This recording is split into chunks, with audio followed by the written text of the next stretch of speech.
Hello everyone, welcome to my channel. कैसे आप सब होप आप सभी ठीक होंगे। तो आज का जो वीडियो है वो होगा कंडक्टर्स मटेरियल के ऊपर। ठीक है कि ट्रांसमिशन लाइन में हम कौन से कंडक्टर्स वायर यूज़ करते हैं, इसके ऊपर जो है ये आज के एमसीक्यूज होंगे। ठीक है, तो चलिए देखते हैं। पहला तो क्या बोल रहा है, in standard conductors 6 layer what will be the total number of individual wire.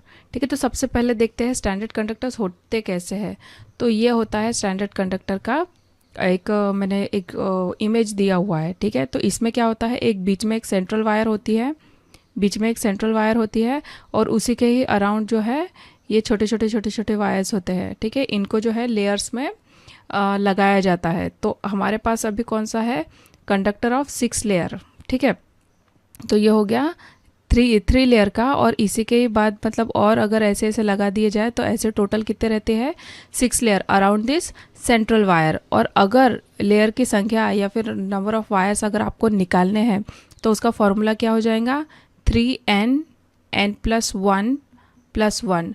ठीक है, 3 × n क्या हो जाएगा, नंबर ऑफ लेयर्स, 6+1+1 तो 18, यहाँ पे हो जाएगा 7+1, 56 के 6 के 5, ये 126+1 मतलब कि 127 जो है इसमें total number of individual wires होंगे। ठीक है, नेक्स्ट है a standard conductors having 3 layers of wire what will be the diameter of standard conductor if diameter of each strand is 5 mm। ठीक है, ये देखिए ये वाला, ये जैसे स्टैंडर्ड कंडक्टर लिया है कितने लेयर का है, ये 1 2 3 लेयर का ही है। ठीक है, तो ये होगा एक कंडक्टर का डायमीटर और यही हमको उसने पूछा है। ठीक है, तो अगर हर स्टैंडर्ड का डायमीटर डी हो तो पूरे स्टैंडर्ड कंडक्टर का डायमीटर होगा कितना, 2n+1d। मतलब जितनी लेयर्स बढ़ेंगी डायमीटर भी उस फॉर्मूले से कैलकुलेट होता है। ठीक है, तो ये सिर्फ एक कंडक्टर का हो गया, लेकिन हमको कितने इसका निकालना है, 3 लेयर्स का निकालना है ना। तो 2 × 3+1 और एक स्टैंडर्ड का कितना दिया है, 5 mm है ना। तो ये कितना हो जाएगा, 6 और एक 7 × 5 7 5 35 mm। ठीक है, तो इसका आंसर कितना हो जाएगा, option D 35 mm। What is the disadvantage of using stranded hard drawn copper for overhead transmission line? Low tensile strength due to electrolyte troubles, corrosion या फिर high cost। तो इसका आंसर क्या होना चाहिए, इसका आंसर होना चाहिए क्या, ऑप्शन डी हाई कॉस्ट। क्योंकि क्या होता है ना, जो ये वाला स्टैंडर्ड हार्ड ड्राउन कॉपर ये जो दिया है इसकी जो है टेंसाइल स्ट्रेंथ मतलब कि खींचने की ताकत बहुत अच्छी होती है और एटमॉस्फेयर में इजीली कोरोड नहीं होता। लेकिन प्रॉब्लम इसमें ये आती है कि कॉपर इंपोर्ट करना, ठीक है, कॉपर को इंपोर्ट करना ये इसकी प्रॉब्लम है, क्योंकि ये जो है ये काफ़ी कॉस्टली होता है। इसी वजह से आजकल जो है एल्यूमिनियम ज़्यादा यूज़ होता है। तो इसका आंसर क्या होगा, option D high cost. Which of the following conductors are most suitable for short lines supplying rural areas operating at voltage about कितना 11 kV? Hard drawn copper conductors, ACSR conductor, galvanise steel या फिर phosphor bronze. तो पहले तो देख लेते हैं कि गैल्वेनाइज स्टील कंडक्टर की ये डायग्राम। ठीक है, इसका आंसर भी है ऑप्शन सी, गैल्वेनाइज स्टील ही है इसका आंसर। और ये इसका एक हो गया इमेज। तो गैल्वेनाइज स्टील कंडक्टर की जो टेंसाइल स्ट्रेंथ है बहुत हाई होती है, इसी वजह से ये लॉन्ग स्पैन या ऐसी जगह जहाँ पे क्लाइमेट ज़्यादा स्ट्रेस हो, मतलब कि जहाँ पे नहीं क्या मतलब स्ट्रोम्स आते हो, विंड्स ज़्यादा ब्लो होती हो, आंधी तूफान जहाँ पे ज़्यादा आता है वहाँ बेस्ट होते हैं ये इस टाइप के कंडक्टर्स। ठीक है, और ये कंडक्टर रूरल सप्लाई लाइन मतलब कि 11 kV तक के भी चल जाते हैं, ये जो चीप और सुटेबल होते हैं ये वाले। तो इसलिए जो है ज़्यादातर इनका यूज़ किया जाता है गैल्वेनाइज स्टील का। तो ऑप्शन सी होगा इसका correct answer. Which of the following conductor material will be preferred when harmful gases such as ammonia are present in atmosphere? कौन से कंडक्टर यूज़ होते हैं अगर एटमॉस्फेयर में अमोनिया जिस टाइप की गैसेस प्रेजेंट होती है? तो अगर एनवायरनमेंट में अमोनिया जैसी हार्मफुल गैसेस हो तो स्पैन बहुत लंबा हो, है ना, तो फॉस्फोरस ब्रॉन्ज कंडक्टर सबसे सुटेबल होते हैं। ये गैस से रिएक्ट नहीं करता और स्ट्रॉन्ग भी होता है। तो इसका आंसर क्या होगा? Option B, phosphorus bronze.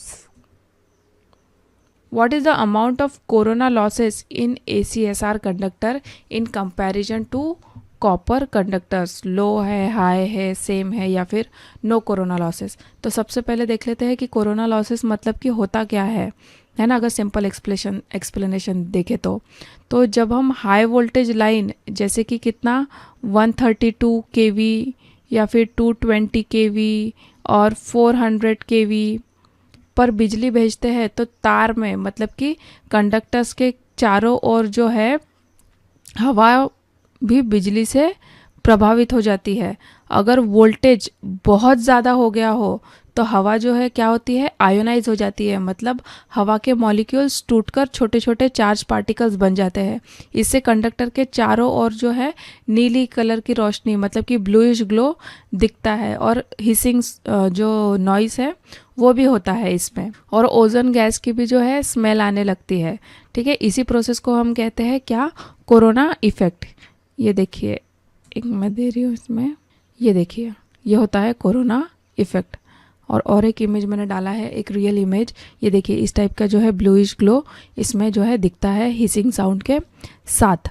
तो अगर कोरोना लॉसेस कम करने हैं तो उसका उपाय क्या होता है कि हमको जो है मोटे कंडक्टर का इस्तेमाल करना पड़ता है। जैसे कि बंडल कंडक्टर का अगर यूज़ करो तो वो सबसे ज़्यादा अच्छा है ना। तारों की दूरी मतलब कि स्पेसिंग भी बढ़ाओ।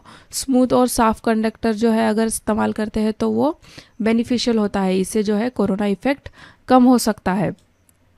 तो इस चीज़ों के लिए जो ACSR aluminium conductor steel reinforce जो है इसका डायमीटर सबसे बड़ा होता है।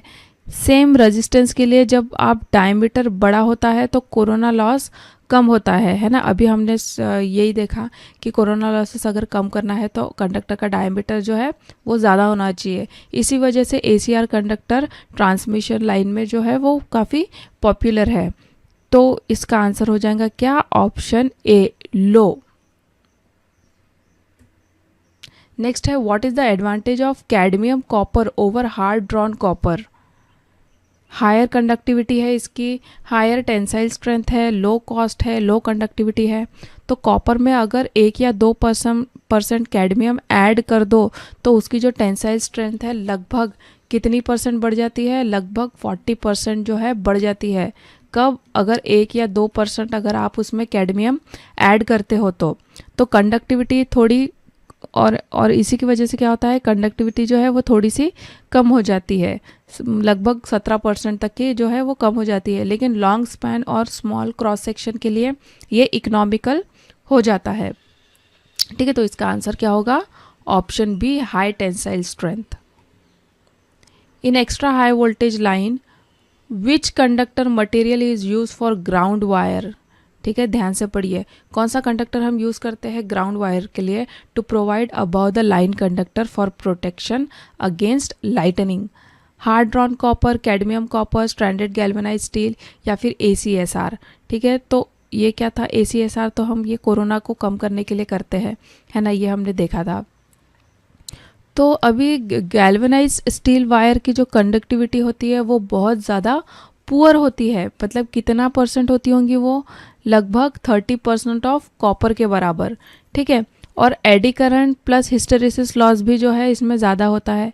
इसी वजह से इसको telecommunication line, stray wire, earth wire और गार्ड वायर में यूज़ किया जाता है, ना कि मेन पावर कंडक्टर्स में। ठीक है, तो गैल्वेनाइज स्टील वायर ही इसका होगा करेक्ट आंसर।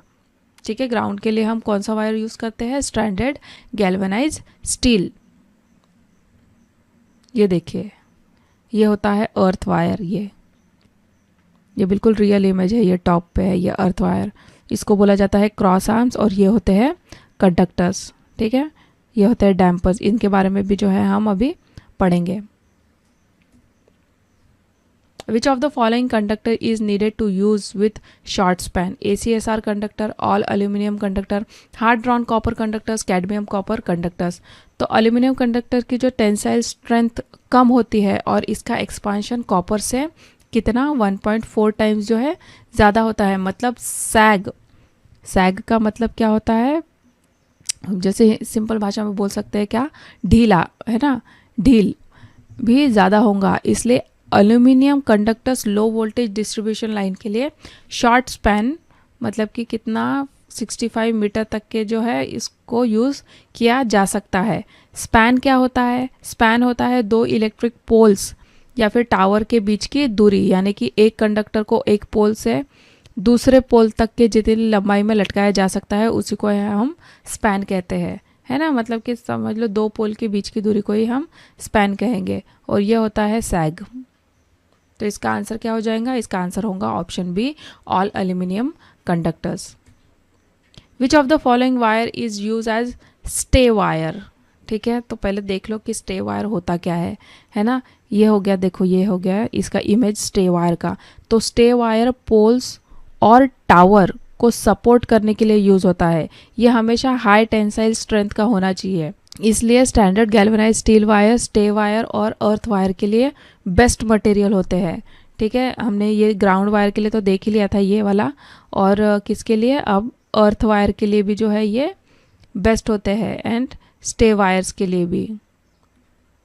तो इसका आंसर होगा option B, standard galvanise steel conductor. ठीक है, तो ये थे कुछ क्वेश्चन बेस्ड ऑन कंडक्टर. इसके आगे हम और कुछ भी देखेंगे और भी इसके वीडियोस आएंगे, क्योंकि काफ़ी अच्छा टॉपिक है और इसमें से क्वेश्चंस भी काफ़ी बनते हैं. तो होप यू लाइक इट. अगर आपको अच्छा लगता है वीडियो, प्लीज़ मेक श्योर आप इसे लाइक कीजिए. And thank you so much for